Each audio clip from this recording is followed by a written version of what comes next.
Hello guys. आज मुझे मेरी एक फ्रेंड की न्यूज़ मिली। She passed away.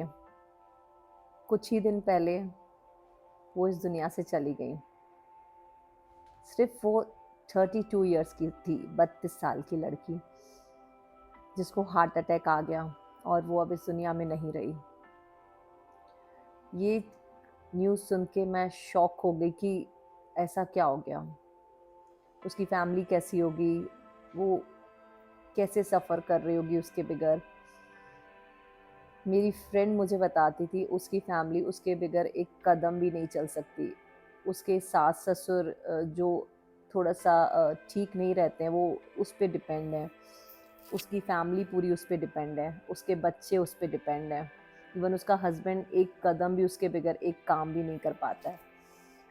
ये सुनने के बाद मतलब मैं ये न्यूज़ सुनने के बाद मैं बहुत बहुत बुरा फ़ील कर रही थी। मैंने कहा मैं उसके हस्बैंड को कॉल करती हूँ, उसका हाल-चाल लेती हूँ, पूछती हूँ कि सब कुछ ठीक जा रहा है, उसके बगैर कैसा चल रहा है। मैंने उनको कॉल किया, उन्होंने मेरा कॉल रिसीव नहीं किया। कुछ देर के बाद उनका रिटर्न कॉल आया। मैंने जब उनसे पूछा कि सब ठीक चल रहा है, आप कैसे मैनेज कर रहे हो, कोई दिक्कत तो नहीं है?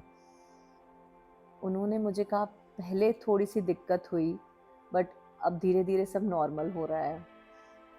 मेरे पेरेंट्स के लिए मैंने एक केयर टेकर रख ली है जो मेरे बच्चे को उनको सँभालती है। मैंने एक कुक हायर की है। पूरा घर पहले जैसे नॉर्मल हो रहा है, सब कुछ चीज़ें पहले जैसे होती जा रही हैं।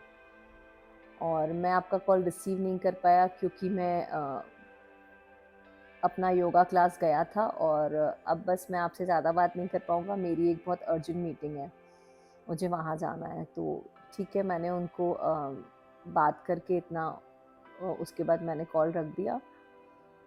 उनके कॉल रखने के बाद मेरी आँखें खुली रह गई। मैं लिटरली ये सोच रही थी कि मेरी फ्रेंड मुझे बताती थी कि उसकी फैमिली उसके बगैर एक कदम भी नहीं चल सकती है। इस चक्कर में उसने कितनी योगा क्लासेस मिस की।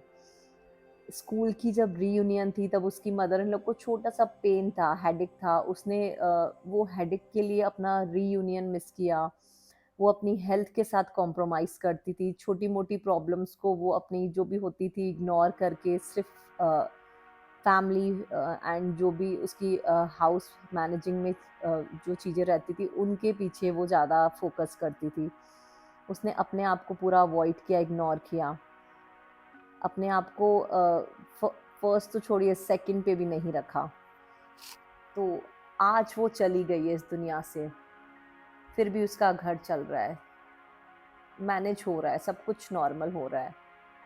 ये उसकी गलतफ़हमी थी कि अगर वो ध्यान नहीं देगी तो कुछ सही नहीं होगा। पर उसकी गलतफ़हमी वहाँ थी कि अगर वो अपना ध्यान नहीं देगी तो बहुत कुछ गलत हो जाएगा। इतनी छोटी उम्र में वो चली गई। सब लाइफ सबकी वैसी है, नॉर्मल होती जा रही है। पर उसने अपने साथ गलत किया। तो मेरा मैसेज यही है कि गर्ल्स, वुमेन्स प्लीज़ अपने आप को फर्स्ट प्रायोरिटी पे रखिए। फैमिली, हस्बैंड, बच्चे, हर कोई अपने आप को मैनेज कर सकता है। मैं ये नहीं बोलूँगी कि आप उन पे ध्यान ना दें, दीजिए। लेकिन पहले खुद का, खुद की हेल्थ का, खुद की इच्छाओं का ध्यान रखिए।